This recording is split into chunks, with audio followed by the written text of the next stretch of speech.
anak-anak muda perlu mencintai seni ini. Hadra Kompang ni tidak akan luntur ataupun tidak akan hilang. Jangan lupa asal-usul Firqatul Wanazam adalah pemain rebana Hadra. Kumpulan Kompang atau Hadra juga berkurangan.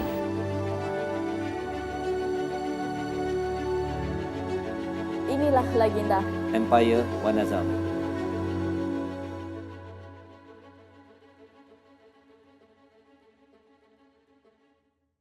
Perang Dunia Kedua meninggalkan kesan yang sangat buruk bagi Singapura.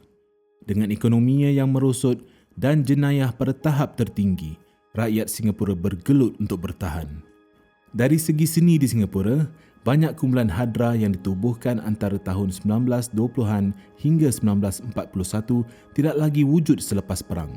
Bagaimanapun, pada tahun 1947, Firqatul Wanazam berjaya bersatu dan berkumpul semula di bawah pimpinan Haji Abdul Rahman bin Baso atau dikenali sebagai Pak Mo. Kumpulan itu berpangkalan di Lorong K, Teluk Kurau dan akan berlatih di kawasan solat kecil Surau Abdul Alim Siddiq yang kini dinamakan Masjid Abdul Alim Siddiq. Ahli-ahli mereka terdiri daripada orang-orang kampung yang juga akan membawa adik-beradik mereka untuk berlatih bersama. Untuk mengetahui bagaimana pengumpulan semula ini dimulakan, kami gali proses serta cabaran sosioekonomi yang terkait dengan pengumpulan semula kumpulan Firqatul Wanazam. Nama saya Muhammad Hatta bin Osman. Saya join Firqatul Wanazam tahun 1982. Lepas Perang Dunia Kedua, apa yang saya tahulah, yang diberitahu, keadaan Singapura memang susah nak cari makan lah. Kerja pun susah. Ekonomi tak berapa bagus. So we are living as a normal life lah at that moment. Memang sedih lah sebabnya apa? Ramai yang ibaratnya semua dah berpecah. Berpecah masing-masing dengan hal masing-masing untuk ini. Pertama, untuk menampung sara hidup. Di mana pada masa itu memang bila dalam jajahan Jepun, apa yang saya tahu, ramai sebenarnya kumpulan Hadra terpaksa ditutup kerana keadaan ekonomi pada waktu itu. Dan saya rasa Firqatul Wanazam mempunyai cabaran yang sangat besar, iaitu untuk kembalikan kewujudan seni Hadra ini di kampung Lorong K, Teluk Kurau. So I got a story yang I still remember from my arwah atuk. So dia katakan perkembangan Firqatul selepas Perang Dunia Kedua sebenarnya bermula, ada satu cerita sebenarnya, di mana sekumpulan anak-anak muda atau belia ni, orang kampung, dia mencari satu guru untuk belajar seni Hadra semula. Tapi mereka cari sampai ke kampung sebelah. Jadi mereka ni pergi ke rumah Pak Mo. Ni cerita dari arwah atuk lah. Dia kata mereka ramai ni minta izin dia nak belajar Hadra. Maka pucuk pimpinan diambil alih kepada, kalau dulu biasa saya panggil arwah tu Pak Mo. Dan beliau adalah bapa kepada almarhum Haji Osman bin Haji Abdul Rahman. Jadi beliau yang menerajui kumpulan Firqatul. Jadi bila langsung berpindah ke Teluk Kurau Lorong K, di mana almarhum Haji Osman sendiri yang mengetuai kumpulan Firqatul Wanazam. Jawatan kepimpinan Firqatul Wanazam kini telah diserahkan daripada Haji Abdul Rahman bin Baso atau Pak Mo kepada Haji Uthman bin Haji Abdul Rahman ataupun dikenali sebagai Abah. Walaupun Abah berumur 18 tahun pada waktu itu, beliau telah dipilih untuk menjadi pemimpin baru kumpulan. Di bawah kepimpinannya, lebih banyak peluang datang untuk kumpulan itu lebih berkembang. Pada tahun 1964, Firqatul Wanazam telah dijemput untuk dipaparkan dalam adegan Gambus Jodoh dalam filem legenda Tan Sri P. Ramlee Madu 3. Selain itu, Firqatul Wan Nazam juga dijemput untuk berada dalam 2 filem oleh KT Keris Film Production iaitu Laila Majnun dan Tun Fatimah. Bagaimanakah penampilan mereka di layar perak diterima oleh masyarakat waktu itu? Pukullah tabu, pukul rebana. Pukullah tabu, pukullah tabu. Waktu itu saya rasa yang saya boleh banggakan dengan Firqatul Wan Nazam iaitu mereka mendapat penampilan khas di perfilman Melayu yang diarahkan oleh Allahyarham Tan Sri P. Ramlee. Dia pakai t-shirt putih saja dan tak ada apa-apa, tak ada banyak cakap pun. Cuma cakap dengan dengan baik, dengan alasan yang penuh menarik. Okay, antara sebabnya kenapa Firqatul dipilih untuk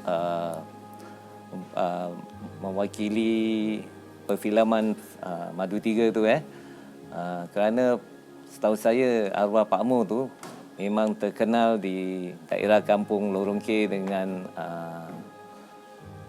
berzanji. Okay, they have their own group of berzanji. Sebelum itu kita ada buat kerja kahwin, ada jemput Firqatul Hadra Wan Nazam untuk majlis kahwin mereka. Dalam itu arwahnya P. Ramlee semua dia datang. Jadi dah lepas beberapa bulan,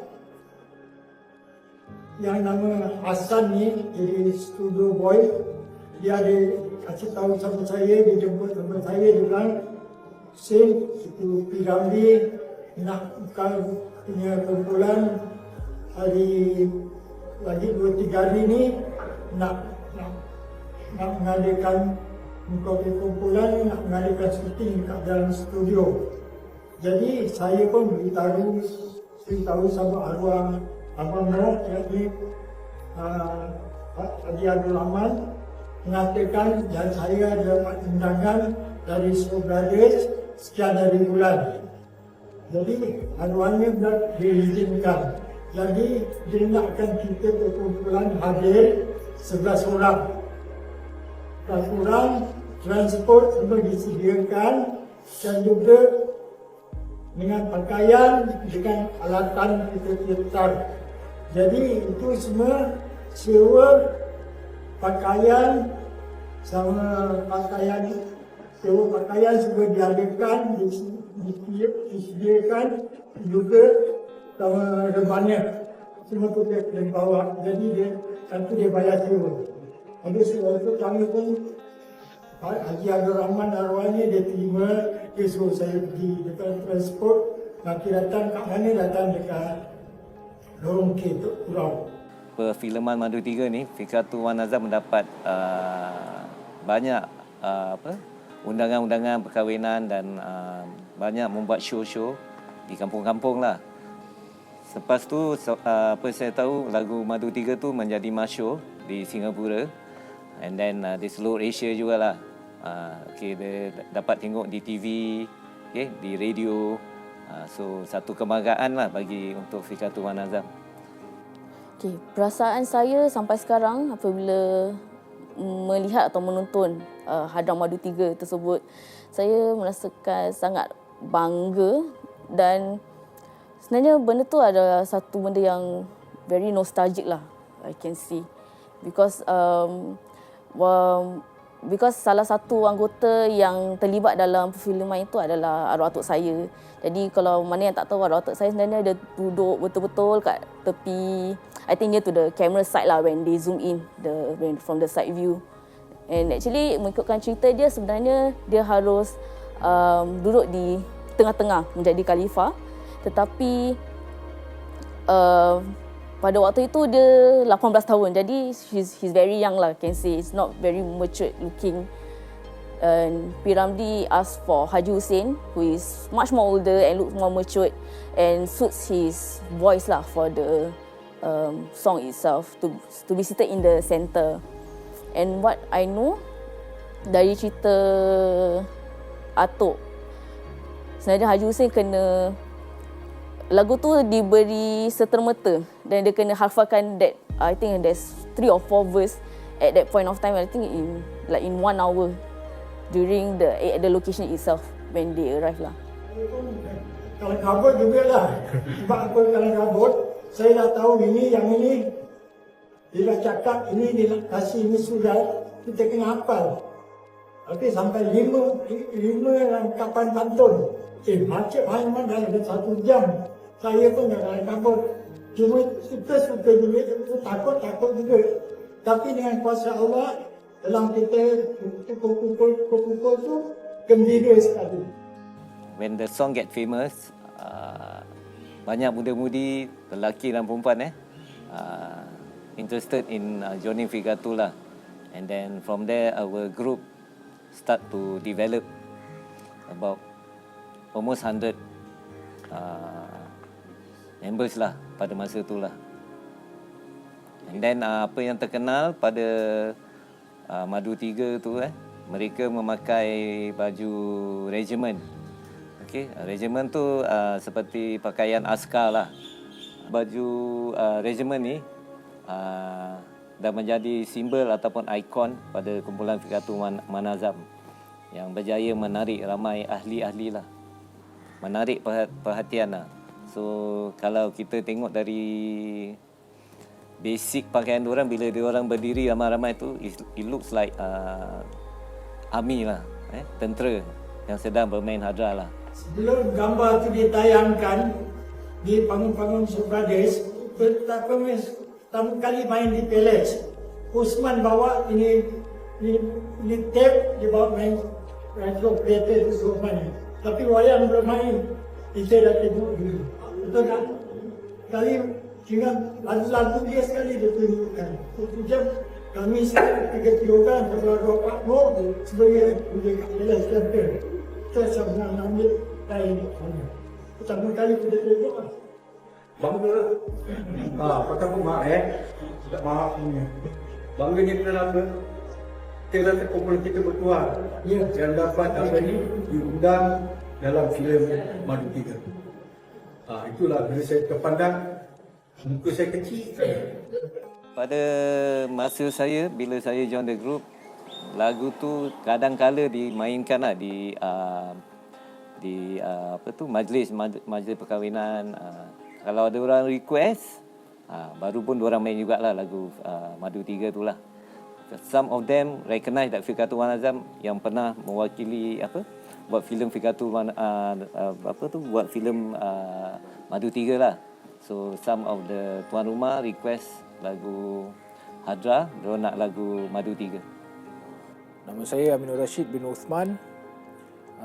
I was an active member since the day I was born till my teenage days. So bila aku tengok cerita P. Ramlee balik, cerita Madu 3 tu, aku definitely macam siapa yang around aku kan, baik family ke, baik kawan, baik anak-anak aku, until now aku will still go to them, atuk.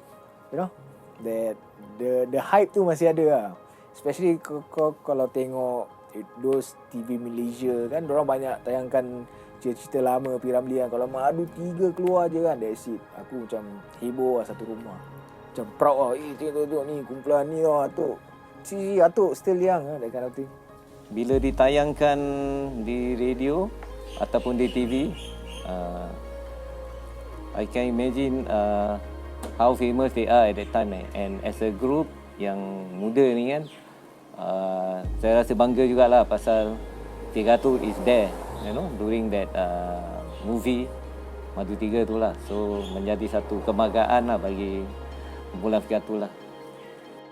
Selepas pendedahannya baru-baru ini, Fikatu Manazam telah menarik minat yang lebih besar daripada belia yang juga ingin mengambil bahagian dalam seni hadra. Bagaimanakah ahli-ahlinya membina semula kumpulan ini? Ketahui lebih lanjut dalam bahagian seterusnya.